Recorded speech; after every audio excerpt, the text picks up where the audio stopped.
Greetings, Saber fans. This is Nero from TPLA and Revenant Armory.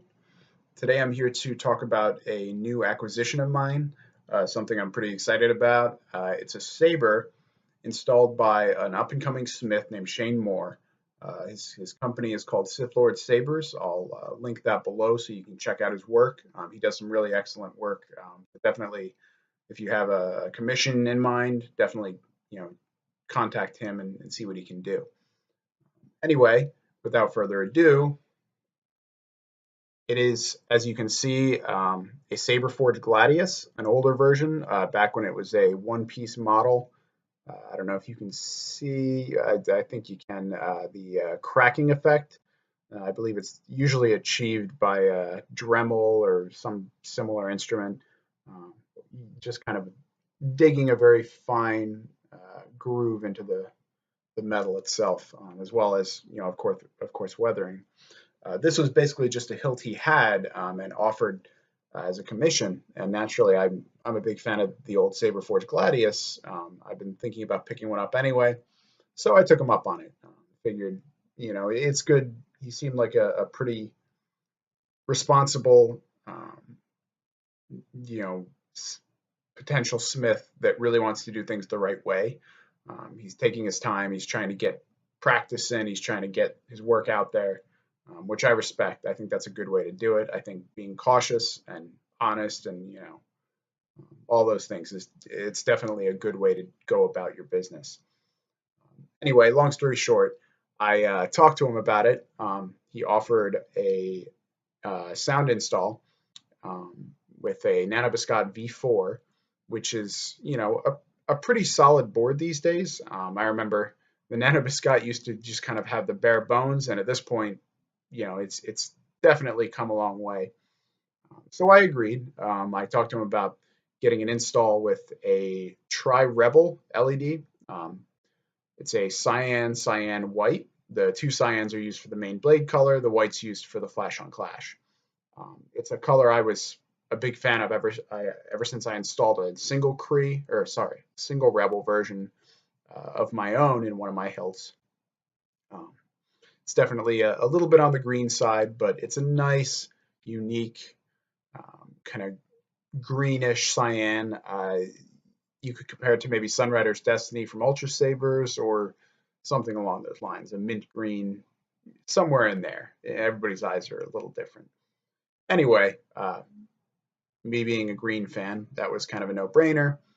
Wanted something a little more unique, something a little different. So it worked out well. He ordered it from LED Supply, actually installed it in record time.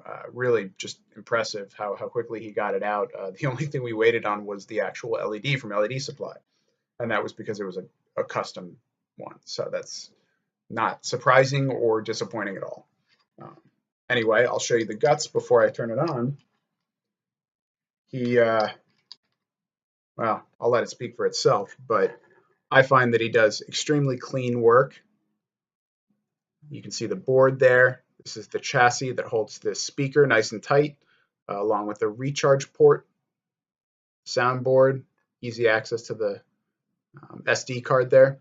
And you probably can't see all that well in the hilt, but the wiring is just well done.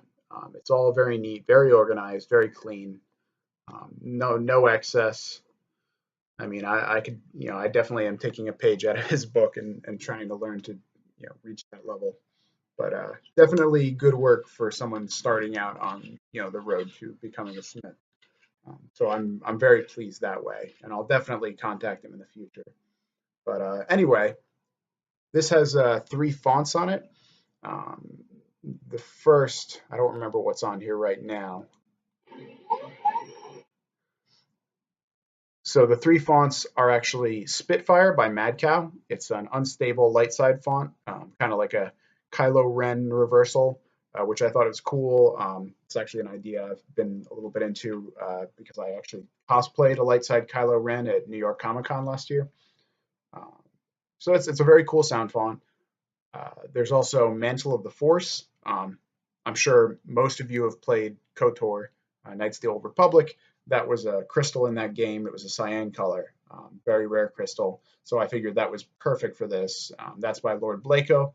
And the third font is actually Next Door, another crystal font by Lord Blaco. I don't know what's on here right now.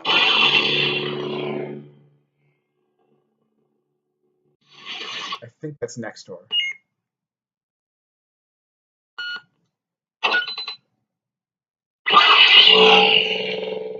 Yeah, this is Spitfire.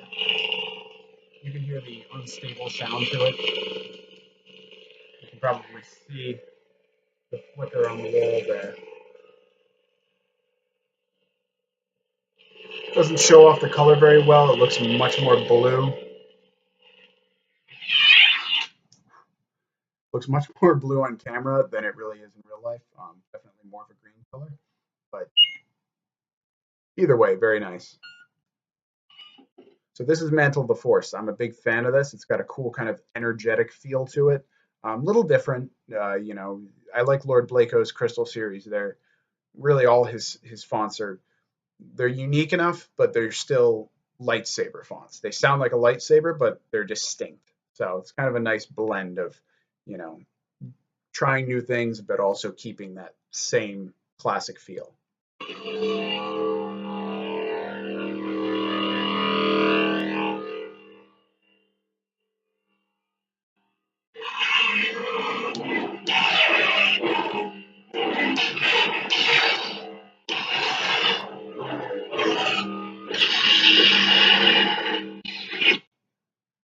Very cool, very you know, loud swings, loud clashes, really kind of potent.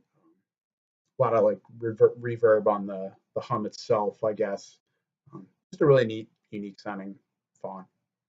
Um, like I said, Next Door.